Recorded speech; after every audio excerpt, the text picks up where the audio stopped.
Good morning and welcome to today's show of Truth. Today's guest, we have John Hall, 12 years law enforcement. John's gonna go over, a couple of the other stops or interests and things like that, and a lot of different things that he does to kind of deal with things and humanize everything. Good morning, John. Good morning. How's the day going for you? Early. But I seen that. I was like, man, he's no sleep for the wicked. It's like, man. So which you want to cover stories first, or what do you want to go over? Anything else, or? Yeah, I'll cover a couple of stories. I've kind of got a mix of some of the serious and some of the more lighthearted to kind of balance stuff out. You know me, I try not to be too serious for too long, kind of switch it up. I'll start off with kind of it's kind of a funny one, but it could have been a dangerous situation. Now that it turned out good, you can kind of step back and laugh about it. But I had an uncertified guy with me, and we went to a domestic call. We go to the back door, and we see somebody run through the house. So the door's unlocked. We made entry. We take off through the house after them. Well, they go out the front door. The glass door shuts before my partner can get to them. He hits the glass door and bounces off the door, which must have been a good glass door. But he bounces off of it. He runs outside, and he ends up apprehending the one running. I stopped in the yard because I seen somebody standing in the yard, and I got her. We got him back in the house. Well, as I was walking back in the house first, I looked down at the ground, and there was a gun magazine laying there. And I knew this was had been a dope house in the past. And I asked him, I said, "Who's got the gun?" Straight up. They're like, "No, nobody's got a gun here." No, I said, "Who's got a gun?" So there's a magazine laying right here. I said, "Who's got the gun?" Nobody. We don't have any guns here. My partner walks back in with the other two suspects. I look over at him, and there's no magazine in his gun. It had popped out when he hit that door. I was like, man, that could have been so bad. Now that turned out all right. It's kind of, you can see a little bit of humor in it, but at the time I was like, my God, that was just, I've never seen that happen before. Well, well, then on top of that, it's, think about like you just said, the extremity of like how bad things could have gone. You know what I mean? As far as like somebody else, say it fell out of his, say the whole, firearm fell out of the holster or anything else like that. Or on top of that, let's say one of those subjects, was armed in the house, and it's, unless he happened to have one in the chamber, he might be, you know what I mean? But outside of that, it's like, what do you do in a situation like that? Yeah, we've always got the one in the chamber, but his magazine couldn't have been fully seated or it would have never come out. But yeah, he would have had one round to work with. Luckily, he had a good partner. Yeah, hey, and that's where it does matter. It's kind of like one of the broadcasts that we were doing with Christopher Hoyer was in regard to that very specific, incident about, you were actually on the broadcast when we were talking about how, a lot of the different agencies have done away with the physical fitness aspect of everything, and how it, he's chasing a suspect about to have a gunfight on a rooftop, and his partner couldn't even jump a 4-foot wall. It's like, you know what I mean? So you have to be able to ensure that the partner you're with is somebody that's really going to have your back, and have the six regardless, so. Yeah. And this guy, he went to the academy, and I think it was 3 days later, he come right back home. So he wanted all the fun part of it, but he wasn't willing to do what it takes to get there. And that's important too. That's one of the things that we covered in one of our past broadcasts as well too, that, intent when individuals actually, enlist, whether it be military, law enforcement, what I mean? Whatever the case may be for all first responders in general, to where it's hey, I want to drive fast, chase cops and robbers and everything else. And it's like, well, there's work that actually comes along with that. So Absolutely. Um, I've got another one. You know, we had talked before about information that dispatch receives that helps us prepare for the calls. This is, as far as information wise, and really the situation was bad. It could have been a lot worse.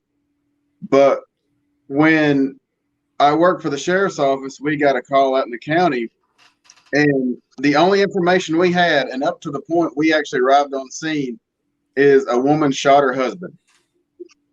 That's all we have.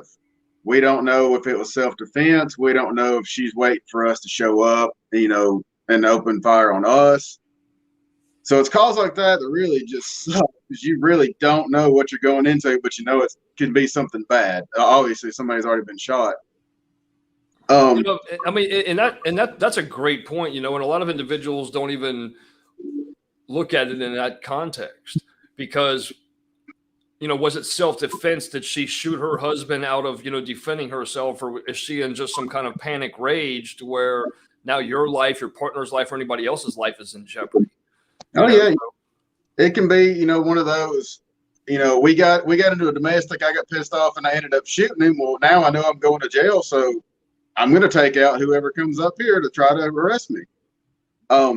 It ended up being kind of an interesting story. I'll finish it up. She had, luckily, I'd arrived with a partner in the same car, and he went to her. She was injured, but I saw the guns. There was a revolver and a semi-automatic, and I took them to the car, secured them, come back, and I asked her, "So which gun did you have?" She's like, "I don't know." I was like, "You don't know which one you had?" She's like, "I don't know." So we make entry inside, go in the bedroom. He's laying there deceased. So when investigators get there, we get to looking around. We roll him over, and he had a single gunshot to the chest. It was just one round, is all it was. And he was laying on top of a gun magazine. Huh. So you know, this is weird.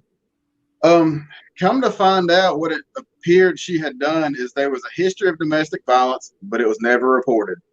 You know, that makes everything more complex.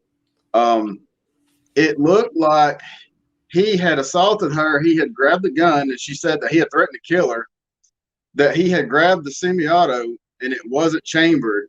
He went to chamber it, hit the magazine release, which gave her time to grab the revolver and pop off a round in him. So by him hitting that wrong button is what saved her life, I fully believe. And what makes it a little more odd is this was years before I ever got with my ex-wife. And come to find out, she had actually worked with the guy at a factory, and he used to come in bragging about the way that he had abused her and, you know, and hurt her. And it's just kind of weird that it lined up that I had answered this call, but she had actually worked with this guy. That's insane. You know, and again, it's like, you know, why I kind of do what I do, because it's like, you know, so many individuals don't speak out about certain things because they think that nothing's going to be done, and especially in domestic disputes like that, to where, you know, a lot of abused, they blame themselves, they question themselves. You know, why is this happening to me? Maybe I am doing something wrong. You know, the spouse may be the financial breadwinner. They've never really had to work. You know, or, you know, the worst is like, you know, when children are involved in things like that and they stick in the relationship, so they never speak out about it. Same thing with, you know, individuals not wanting to voice the things that, you know, everything's not okay.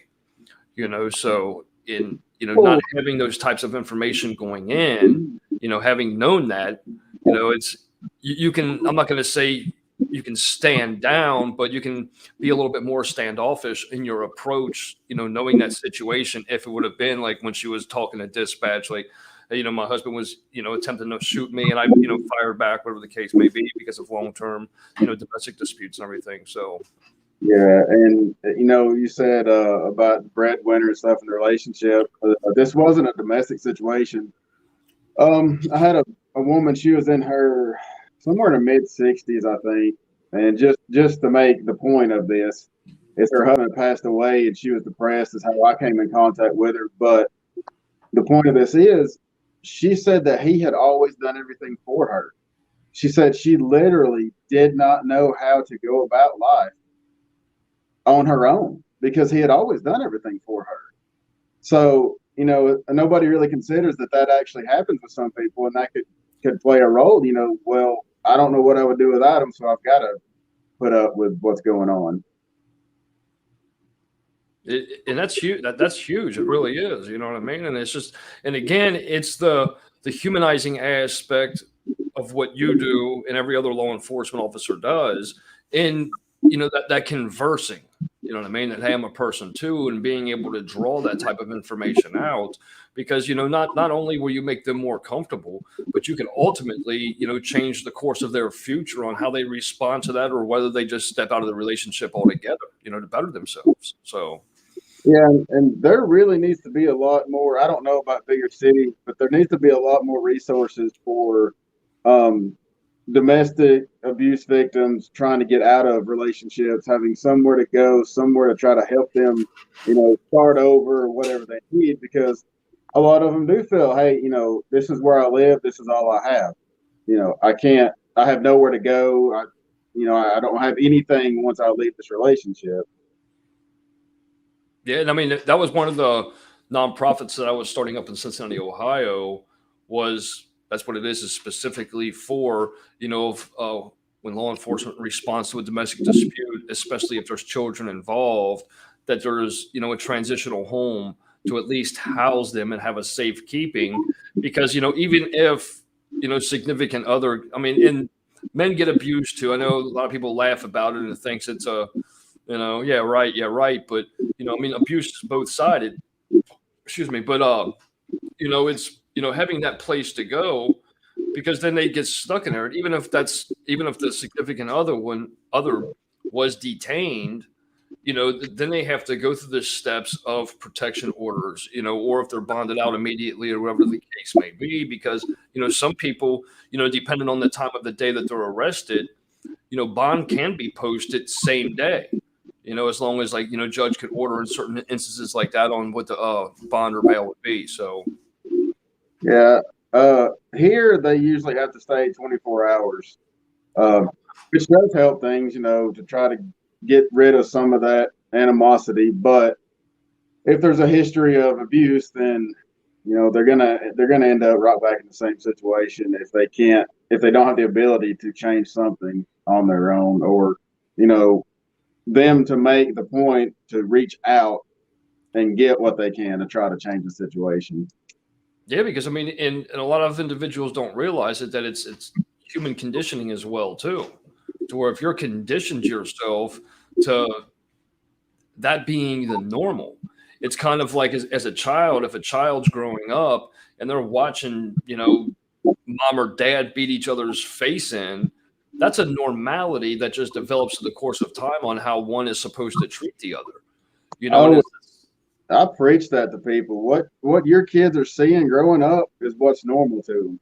Do you yeah, want your kids growing up in the same situation? Because whenever their significant other is beating them up, or your child is the one they grow up and abusing someone else. You don't want either side of that, but it just doesn't. It's not enough for a lot of people to change anything.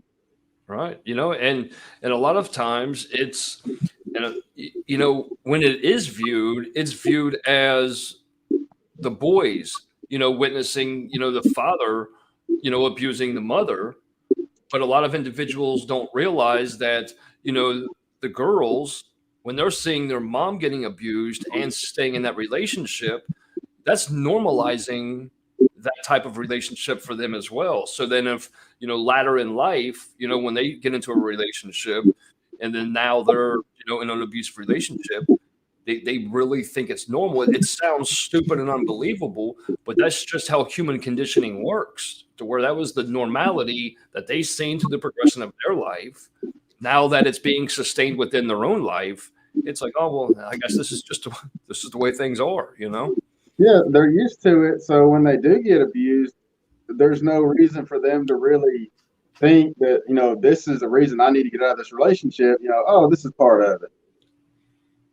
Yeah, it is. It's a shame. It really is. And, and that's where, again, individuals like yourself, having a real life conversation with someone, like, you don't have to be in this situation, and asking, the simple questions like, hey, is this, growing up and things like that.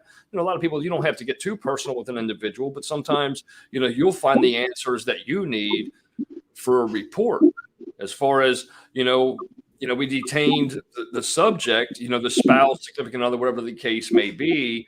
After speaking with victim, she stated that since childhood she's been abused and things like that. Going into this relationship, it's been a long-term abuse and things like that.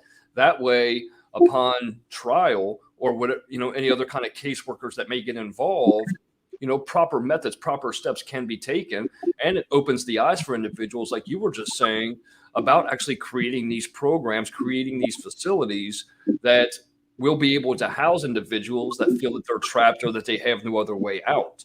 So that's a great point. I'm glad you brought that up. Yeah, and sometimes they don't want to talk about it. They don't want to give you the information you're looking for. The way you go about it, a lot of times can affect. If you go into it with just this professional, hard, I don't really care attitude that this is my job, I've got to do this part of it, they're not going to want to talk to you. On top of they're normal. You've got to sneak that in sometimes of how you're wording stuff, or they don't realize why you're asking this stuff. They think it's a lighter subject than what you're really trying to get out of. That, and they feel pressure too as well too, because a lot of things it's personal to them, and it's like, oh, why are you asking me this question? How's that even relevant to what just happened here? Because, and also the flip side to that is that because of victims feeling like they deserved it or that they did something wrong, if I'm asking a victim a question or something like that, that they may feel like I'm trying to spin it to where it was their fault. They, mentally assert it to that as well too. So it's like they may be standoffish on answering the questions or looking at you like, why do you want to know this? Or are you trying to say that it was my fault and things like that? So again, as you and I have discussed, numerous times in regard to a lot of times the tone that we use when we're, confronting an individual or questioning an individual, the responses we get. If you get that officer that just comes in there, just, the old hard ass guy, going in there, the way that he's, asking the questions and things like that, that victim's going to shut down. And you're not going to be able to get the proper information that you need so that they can get the treatment, the care, and the protection ultimately that they're going to need. Because, it's not a question if, and outside of murder, it's not like, I've across the states, a lot of times domestic violence, it's such a light sentence, to where they'll be out soon, at best a few years at best, so, how's that protection and how's that, mindset going to be set into their minds to where, hey, look, moving forward, being able to recognize these behaviors and, kind of stepping out of that. Is it because you've never had a job that this was the breadwinner? Hey, let's go ahead and get you some career training. It's because, the children and things like that. Well, let's go ahead and get you assistance so that you can have your own place of, housing and, assistance for food and stuff like that as well, too, until you are, sustainable for yourself. So. Yeah. And like I said, the way you approach things has a big effect on it. It's kind of like the use of force. You can't go in and shoot someone and then decide you're going to pepper spray them. You once you go into a situation and you're this hard ass, just rude officer, you back down to being polite and caring. If you go in more, I want to say maybe lighthearted about the situation, you can always step it up depending on what the information you're getting or not getting. But once you get that asshole officer, view, you can't go back down. They will never let you go back down to being a nice person. First impressions go. That saying is an age-old adage, and it's stuck around for a long time because of the reality behind that. It's the, if you go in, even because it's a violent situation or something like that, and you're that brash in the beginning, regardless of you softening it down and things like that through the course of that, because of the way that you approach them initially, they're gonna be closed that whole conversation and questioning, So Oh yeah, and I know some officers. This really goes over to any call. They're that officer that if you call for backup and you find out they're working, you'll cancel them. I'll handle it on my own because you can have a call. You can be about to get in your car, finishing up a call, and if they show up, all hell breaks loose. They have that ability, and that can go with that too. Trying to talk to somebody and get information out of them, and it goes all to hell. There's no reason it should.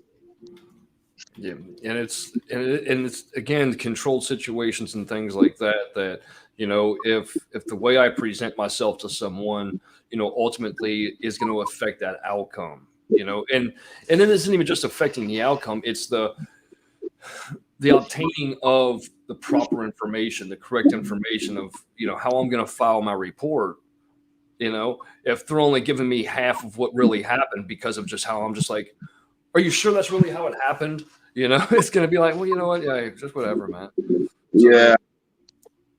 Well, then it looks bad because then, and especially, I mean, I'm still touching on domestic disputes because then if it goes to trial, which, that's another unfortunate reality that, is faced nationwide, probably worldwide, but, them not appearing at court, because of that fear of not wanting to incarcerate their significant other, whatever the case may be.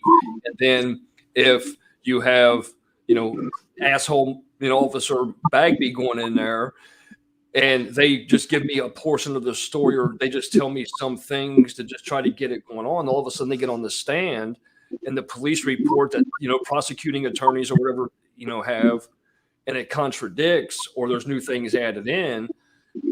It spins that whole story and it affects that outcome and the possible, resources and protection that, that victim potentially would have had, so. The way your attitude is, you can change their mind whether or not they actually want to go through with prosecuting it. Yeah.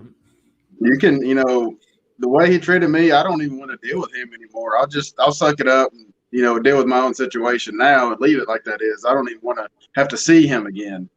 Yeah, I mean, and on top of that as well, too, if we come off to a victim as if, it was their fault, why in the fuck would they even go to court in the first place? It's like, well, shit, the officer thought it was my fault, It's like the courts are probably going to view it the same way, and now all of a sudden he's going to be released that same day, and I'm going to be victimized again, or whatever the case is, So.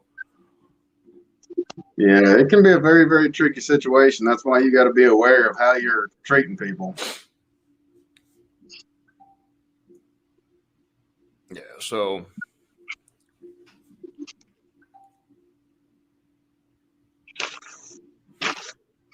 Trying to see what else I've got.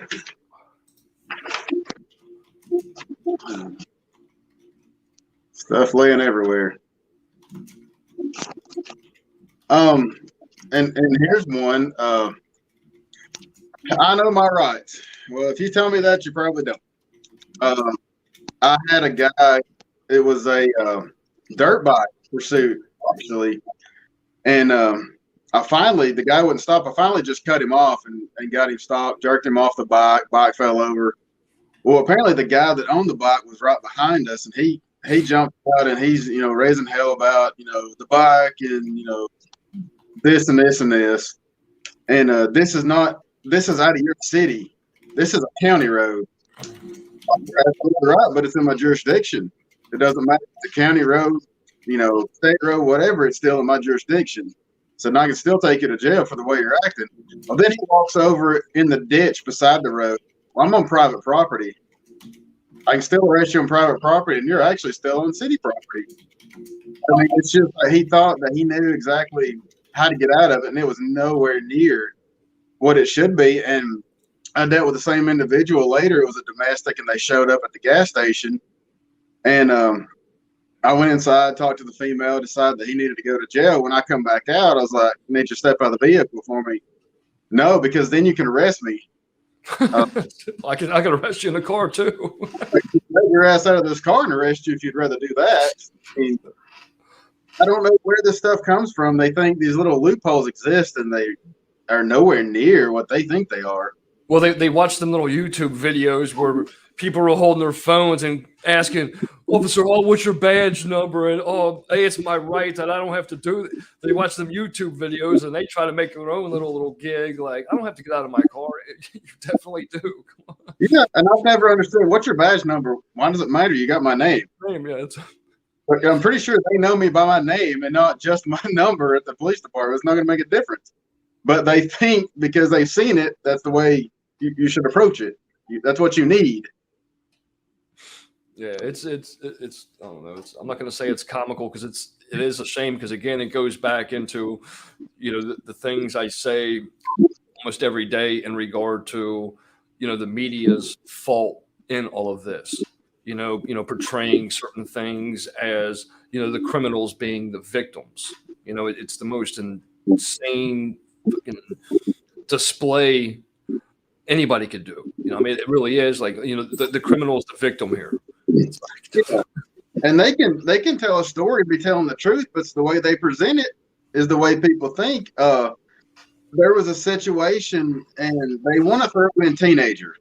Okay, it is a tragedy that somebody that young may be involved in a shooting or be killed or whatever. But at the same time, they're just as dangerous as anyone else. And there was a situation where there was a teenager, I believe he had a gun, and I think there was 5 officers there. He ended up pointing the gun at the officers, and they got shot, I think, 13 times. They're like, why did you need to shoot him 13 times? Well, that does sound excessive when that's all you say. But when you add in, you've got 5 officers there, each one fires 2 shots. If I fire 2 shots at somebody, that's reasonable in a deadly situation. So you got to think there's 10 shots right there when only, each officer may have only shot 2 times, but they don't break it down like that. And I can't rely on my partner to shoot this guy that's pointing a gun at us because my partner may be relying on me. And on top of that as well is angle.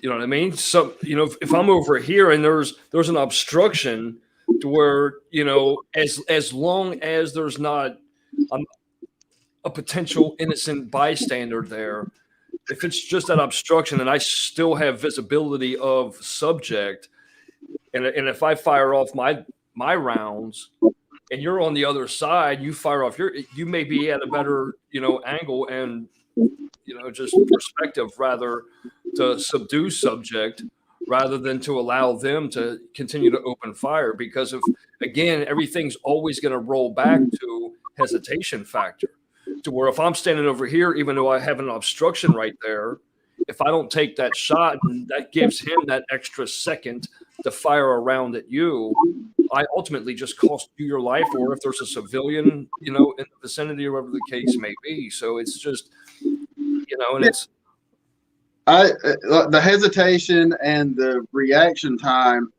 I can't say for sure what I would do if I ended up having to get into a shooting with someone, but it's going to be hard for anyone in a deadly situation to shoot one time when you've got your adrenaline. That affects a lot of stuff.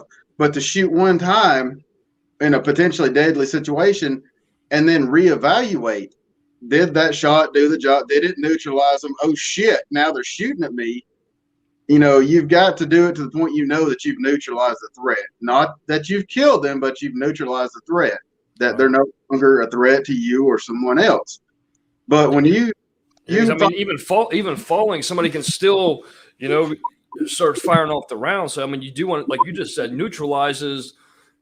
It's the best term to even use in any kind of standoff fire anytime. It's neutralizing the individual, and I say this time and time again, people are always like, they're shooting to kill. No, it's not. It's neutralizing the threat, period. And we've had this discussion before about ineffectiveness of the taser depending on, distance between, myself and subject and everything else, and how close the prongs hit. If one prong happened to miss because I try to shoot from a distance, or there's so many different factors that civilian sector doesn't understand yet, because media pushes things like, oh, they're just shooting people to kill, and it makes it hard, because then, as you were just saying a little while ago about when, you go up to a car, I'm not getting out of this car. They really feel threatened because of the betrayal that the media has placed, upon law enforcement nationwide. So Yeah, and some do, and there's an actual video of this, and I'm very, very happy there is. The media can go, well, officer shot this guy. I think it was 12 or 14 times he shot him, and unarmed. Okay, no, he had I think it was a 2x4 trying to beat the officer with it, swinging at him, and the officer was actually had his gun, but he was walking backwards. But he got to the point where he had to do something before this guy did get the better of him, and now he can't defend himself. And he ended up shooting him 12 or 14 times. The entire time he's shooting, he's walking backwards. He's trying to get away. And in the video, you'll watch this guy. He never even flinches until his body finally gave out and fell to the ground. He never even flinched. You would think he missed every round with seeing him walk. But you can't relay that with the media. He was only armed with a 2x4 and they shot him 14 times. I mean, it's the truth, but they don't give details behind it, which make a world of difference. It's and the same thing with the videos. They don't see initial encounter. They don't see what led up to all they show you is pop, pop, pop, pop. It's like, oh my God, he just opened fire for no reason. They don't show you the other guy over there, crouched behind his, open car door or something, aiming or anything. It's just. Oh yeah, and there's a picture of I think it's a lion holding its cub in its mouth, and it'll show one side, you see it holding its cub in its mouth like a normal, lion would do. On the other side of it, it looks like it's eating its head, and they say, that's the side the media shows. Yeah, it really is. And I don't want to get into like the whole politics of everything, but they have their own agenda of why they do what they do and everything else like that as well too. So it makes things hard for everybody to actually be able to fulfill their obligations, fulfill their duties, uphold their responsibilities in doing that.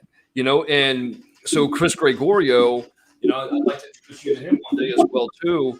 He's up in the upper Northwest, to where the media doesn't show that a lot of the rioting is still going on up there. A lot of the resistance is still going on up there. So when you have that, and they set policies on, and they change policies on when I can draw a firearm or when I can do this, do that, and the other, you're endangering the lives of law enforcement. You're already going into a lot of situations tiptoeing. Now when agencies, whether it be the municipalities, the cities, the states, or the counties or the states, place these restrictions, they're putting you in harm's way. And again, they're victimizing the criminals and they're giving them the upper hand. And again, like, you were hired to do a specific job. Let me do my fucking job. As long as it's within policy and procedure. I mean, what's it matter how I, neutralized subject and, uphold my responsibilities for the protection and well-being of, the civilians. Yeah, and if it's a potentially dangerous or deadly situation, and I've got to hesitate with what I'm doing to follow, your laid-back policy of use of force, if it's endangering me, then it's endangering the public. Yeah. Because I'm having to delay my reaction.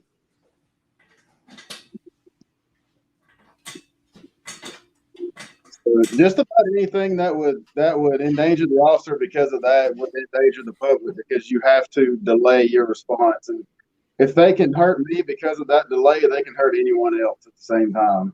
Exactly. I mean, and again, it goes back to roles, responsibilities, serve, protect, and if that protection means that I'm going to have to put somebody down, I'm going to put them down, period. And I'll answer to that, to the, to the review board, internal affairs, or whoever, may be, the coroner, medical examiner, whatever, you know what I mean? But it's still, as long as, again, everything is acted upon within policy, within procedure, and threat is neutralized, where it wasn't even just a threat to myself, because, again, regardless of the respective jurisdictions that we sign our names to on that line, we put ourselves, our lives, before any other. You know what I mean? And it's just, so if I feel that somebody else is threatened, it's my duty to put that, neutralize. I don't want to keep saying put it down. People are like, oh my God, you talk about like putting people down like dogs. It's like, but to neutralize that threat, so. Well, and I know that you've seen this situation where there were two teenagers fighting. I think there's actually multiple teenagers fighting, females. When the officer gets there, the girl runs, throws the one girl to the ground, she has a knife, and she takes off towards the other girl up against the car trying to stab her. I mean, and this all happens within a few seconds. And had that officer hesitated, that girl may have got stabbed and killed. And, that's one of those, it's half a second decision that's going to make life or death for someone else. Yeah, I mean, it's those split second decisions to where, based on your training, based on your 12 years experience, based on, previous calls, out turns, because, regardless of training, every call that we respond to, because of other factors changing, we become more cognizant now of other possibilities. And, Chris Gregorio and Chris Hoyer and I, we had a discussion, and I said, when we're trained, a lot of times, I mean, they may show some unorthodox things, but everything that we're being trained for is orthodox. So what happens when you have that drug induced, or the individual that's now in panic because of the relationship and things like that, how a situation would generally turn out based on training isn't going to turn out that way. So we have to be cognizant, make that decision, because, again, hesitation factor, split seconds decisions, seconds matter in every call that is being responded to. And especially like with going back to dispatch, as far as what they're providing to you and things like that, to where if the caller negated to provide the essential information and you go in there, now all of a sudden you're seeing things completely outside of what dispatch had knowledge of and they provided you. It does become, again, that split-second decision. Okay, well, hey, now that this is this, I have to do, act on it in this manner. So. It is, and there's a lot of uncertainty in some of the things that you choose to do. A fleeing suspect on foot, your reaction is to chase them. Most people will, but at the same time, you're putting yourself in the situation where you may round the corner. This has happened many times, and they're standing there with a gun. So you've got to decide which way are you going to handle this. And in an adrenaline-filled situation, that's a little more complex than people would think making a decision is. And that's like, because I've been in the courtrooms to where the question was asked to the officer and having to discharge firearm. Did you instruct the subject to drop firearm? Okay. And I want the viewers to understand the insanity behind this. If I'm here and I'm telling you and instructing you, drop fire, just in that conversion, that threat of me shooting him, as I'm trying to instruct a subject to drop firearm, the fires could have already came at me. Whether I'm wearing my vest or not, that's irrelevant. It's, me having to stand here and say, drop firearm, and I'm fired upon while I'm speaking. What was I supposed to do? And it's like you should have instructed them to, stand down, or it's like, if a subject is standing there pointing a gun at me and I draw a firearm, I mean, deaf people would understand that they should probably put their gun down. It's insane that anybody would even, well, I say insane, that they'll do any tactic to try to get what they want, but it's insane that they would ask that, because is that not a given to not point that gun at me, put it down in that situation? Could you imagine the military going over in the sands of Afghanistan, and You got 25 Afghans pointing rifles at you, and you're not going to throw a grenade. I mean, come on, it's like, come on, man. Get out of here, man. But lawyers and prosecutors will throw anything they can in there just to, it's stupid. It's a given that this should have happened. They should have thought this, but we're still going to throw it in just to see if we can sway people. And sometimes they do. It's sad, but. It is too, because, and again, it's about perception, on how they present it to the courts and to the jury and things like that. So you mean to tell me, Officer Hall, that you were standing 12 foot away at an angle and you felt threatened and you couldn't tell them it's like, come on, man. It's like you couldn't go behind the wall and just ask them to drop firearm to see if they would fire.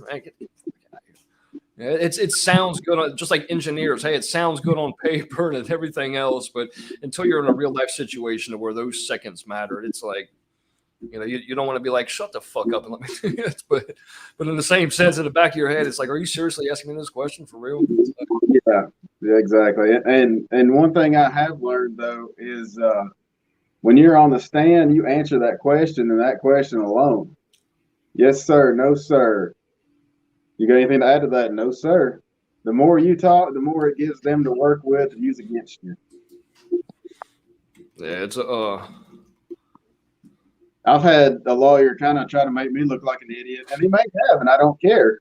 I was first on scene on a murder, and he asked me, did you respond to this call? Yes, sir. Was you first on scene? Yes, sir. And then, well, what investigation did you do after this? None. You mean you was first on scene in a murder and you didn't do any investigation after this? And I'm thinking, I'm not an investigator. I'm patrol. They take it over, but no, sir. It may make me look like I don't do my job. I don't do anything, but as soon as I say, no, sir, here's the reasons why, now he's got something to grasp onto and start grilling me about. So, yes, no, in that conversation as quick as you can.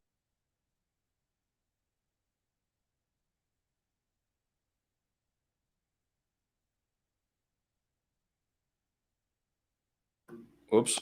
So, again, a lot of that, goes back to what you were saying before, to where they're just trying to catch you in something else. And again, of like what the report stated, to see if while on stand or, giving your testimony that, we go against whatever was in the report. So.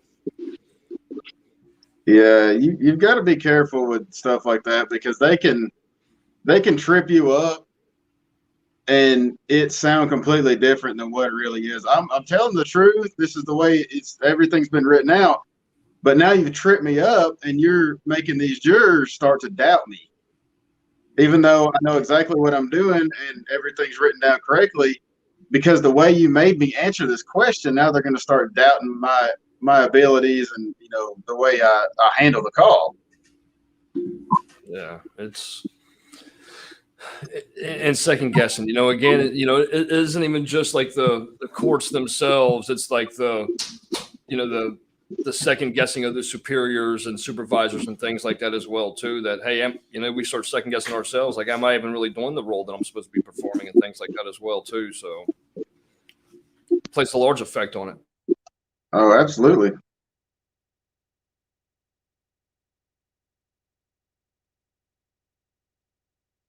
I think you're back silenced again. I muted myself for a second. Yeah. So yeah, you've got to be careful with this job, not just in your actions, but what follows the actions. What you say, what you do, how you present yourself concerning the situation. So there's a lot of tricky stuff with it. Have there been any instances to where you were? I mean, I know you've covered some in the past in regard to instances to where you were second guessed. Was that? I mean, I know we kind of had those conversations before, to where that one time to where you thought he was gonna because he's the brash guy, but was understanding of the different concerns and things like that. But in regard to the way that you handle calls, I mean, has it been a buildup to where you do second guess yourself going into specific calls? Not every call, but kind of going back to like whether it be domestic or we have excuse me, have gunmen at, at scene or whatever the case may be. Are there any specific calls that dispatch may send you to that because of second guessing from superiors or anything else that you kind of go in, more aware or cautious or second guessing yourself now? For the most part, no. They don't. I've never been in a situation really that I've really had to worry about, what they're going to think. I'd react to the call, and usually it's a good reaction. But like minor things like we discussed about, I got scolded because I stopped the car on the way to go take a report. Now, well, anytime I'm on the way to a call, what if I see somebody, blow across a highway, 4-lane highway or something, more on the serious traffic offense? But now, do I get into more trouble by stopping him or going to this call that I've been, embedded that comes first? And it can even be little small stuff like that you can second guess yourself. But luckily, none of the big stuff I've ever really had to deal with. And that's a benefit though as well too. I mean, because again, it's still I was hired to do this. I can go do this, to what the best of my knowledge, best of my training, best of my abilities, and things like that. So, yeah, I've been certified. Obviously, I've been on the road for. I was with the sheriff's office, I believe, for 6.5 years. I've made it 6 years with this agency. You should trust that. Obviously, I'm doing something right. Have you switched agencies? I thought. I was with the sheriff's office for 6.5 years, and I've been with my current almost 7 years. Oh, okay.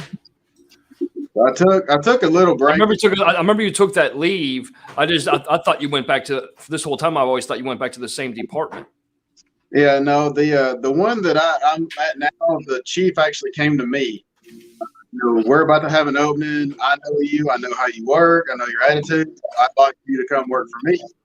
And I was hesitant about going to it, but he finally kept on, and and I went there. But he had actually come to me, and that comes down to how you do your job. If you do your job right, if you treat people right, opportunities will present themselves.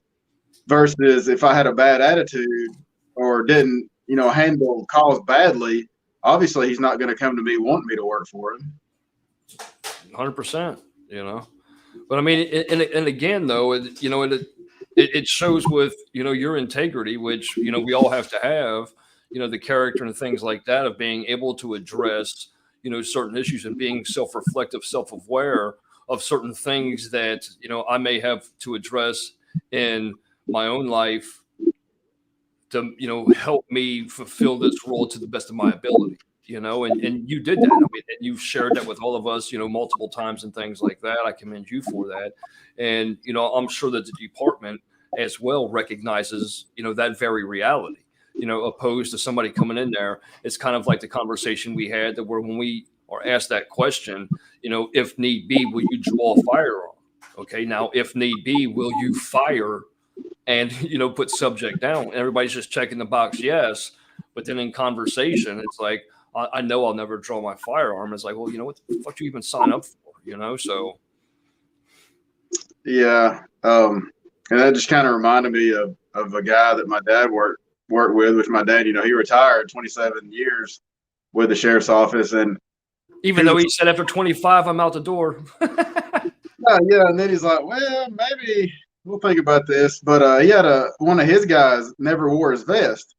I said, you need to wear your vest. Why do you not wear it? Well, if I need it, or no, he said, if it's my time to go, it's just my time to go. We said, okay, well, that's fine. We'll leave your gun home next shift.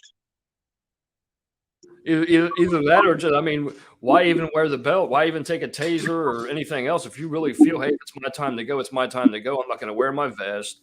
Why don't you just go in there and be that counselor and try to, as we're trying to promote right now, like we all have to have a ride-along counselor with us to go try to talk a subject down before I'm allowed to fire at him. It's like, yeah, you'll be the ride-along counselor. Just leave your vest at home and everything else. Go out there in plain clothes and knock on doors.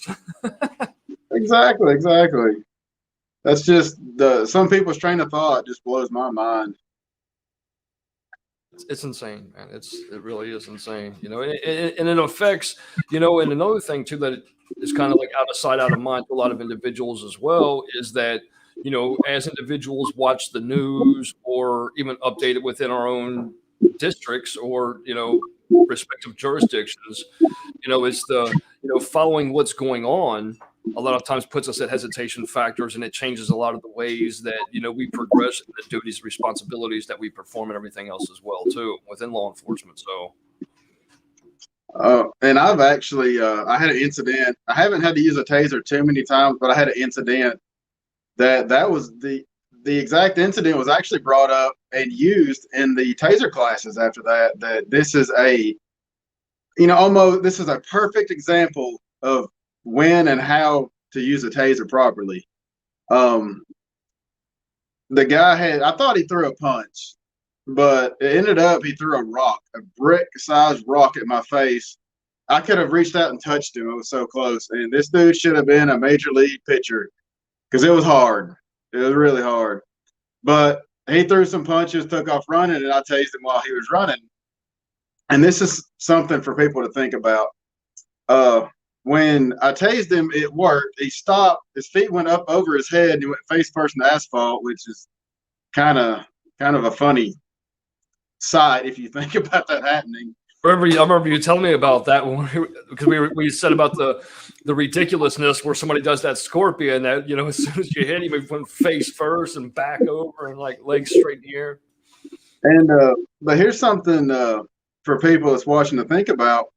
I ended up cracking the guy's eye socket. Well, I didn't. When he fell, the asphalt hit him and it cracked his eye socket. So his eye swelled up. He was bleeding from his nose, his lip, all over his face because his face hit the asphalt pretty hard. Plus, he was running, so that little skid.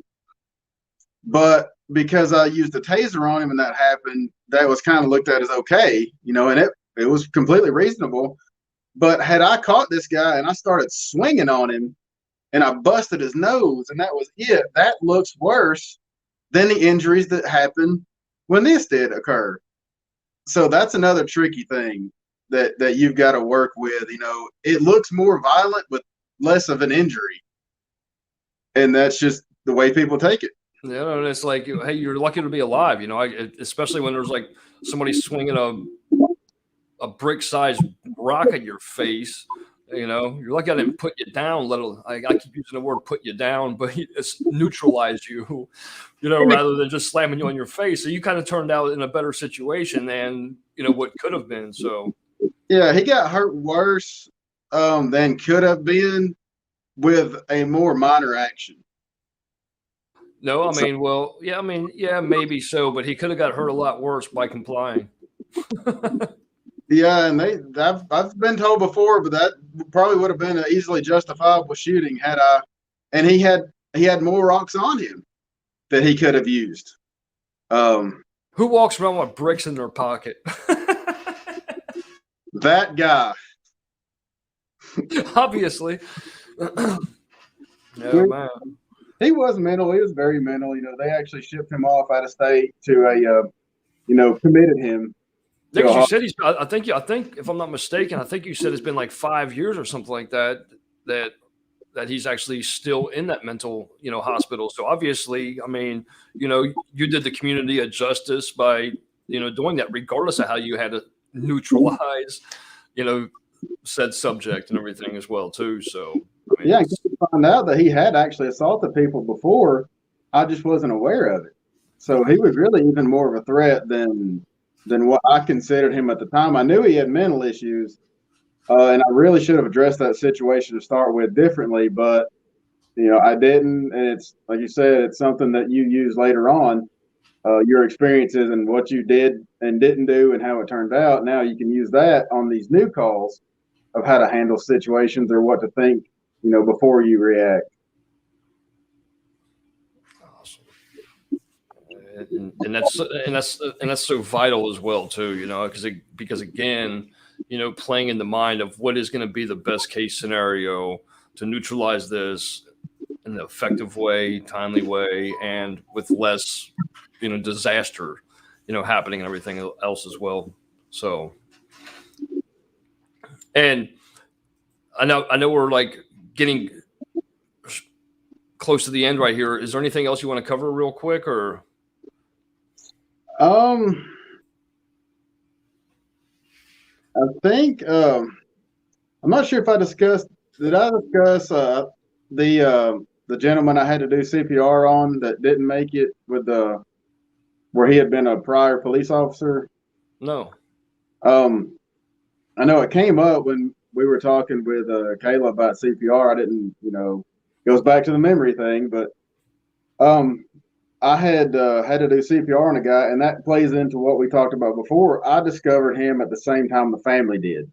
He had called the family, said he needed an ambulance. So, they get a hold of us. Well, the door was locked and they show up. So we're both discovering him at the same time. So their emotions instantly hit the roof. And I had to do CPR on the gentleman, which he didn't make it. But come to find out that he was prior law enforcement, and one of his daughters actually came to the police department about a week later and presented me with one of his police lapel pins, and thanking me for what I did, and trying everything I could, and that really that was almost a tough thing to kind of to get through emotion wise, but it does really mean a lot that somebody does recognize, how you've tried to save somebody or how you've tried to handle a situation, even if it didn't turn out, the way you wanted. They did appreciate what you did. And that's important as well too. I mean, because again, like the pressure of the family there, because that goes both ways. It's that you save somebody's life, appreciation's there, and if you're unable to, all of a sudden it's your fault. And it's like I did the best that I could with what I had, to save this individual's life. I performed the CPR, I did everything else that was within my knowledge, my ability, and things outside of. I'm not just going to I'm not going to use them as a lab rat and start trying different shit to see if I can revive them. But, and family does view it like that. It's like just the ones standing on, even, pedestrians just standing around watching that, all of a sudden it's like, oh my God, I can't believe he let him die. It's like, I think we had discussed having to stop CPR in front of a family. yeah. I think we had covered that, and they're looking at, well, they stopped CPR. They could have saved this guy. They kept on. The reality is, he was already gone when we got there, but we tried everything we could when really there was nothing we could do, but we still tried. But once they, say stop, the doctors say stop, the family looks at, oh, why are you stopping? But in reality, there's nothing else you could have done. All right. I mean, it's just, again, going back to same thing with, being able to utilize everything that we have at our disposal to be able to react or, neutralize or, increase or whatever the case was. So 100%. Well, it's, are you going to have time here later on the day at anything or Um, later this evening or something? I think that's probably about it because I'm got my on the day, so making a 5-year-old behave for any length of time is more issues than I have at work sometimes. It's and it does too. I mean, and like that's another one of those little hidden facts that humanizes everything as well too. That families also exist, on that side of things. So, but And I this at the end because I kind of like to end with a little more lighthearted, but talking about kids, and this comes down to how you act can make a huge difference. I've had a kid run up to me before and give me a hug and kiss me on the cheek, and I'm nice about it. Hey, thank you, and just talk to them. I had another couple that they were young kids and they like police officers. Now, if I go up there and I act like I don't care about them, I don't care what they think, I'm here to do this job and that's all I care about. Well, guess what? Now they don't like police officers. Now police officers are assholes. First impression, for the rest of their life. But, the fact that I did, hey, how are you doing? You got this toy gun and, hug them whenever I leave. that makes a huge impact. Just that little thing, can make an impact for their entire life. And the way that they view, the departments in general, the rest of their lives as well, too, on what was done and how it was handled. It could be that negative sense or that positive sense. Yeah, and even the parents, by being, rude to their kids as they would view it, is going to change their view of the officer and the police department.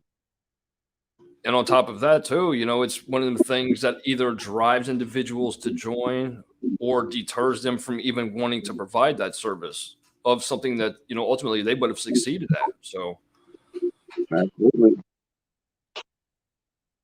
I think that's everything that I've got for right now. All right. And I'll text you as soon as we're off here and everything else and try to get everything scheduled for the review of platforms. That way you can kind of start scheduling your own things as well, too, and go over all that and see if you want to get back on one here later tonight or, later this week and things like that. And, as always, I appreciate you joining and everything else, and stay safe and stay blessed in all things, brother. Sir, thank you, Michael. Always.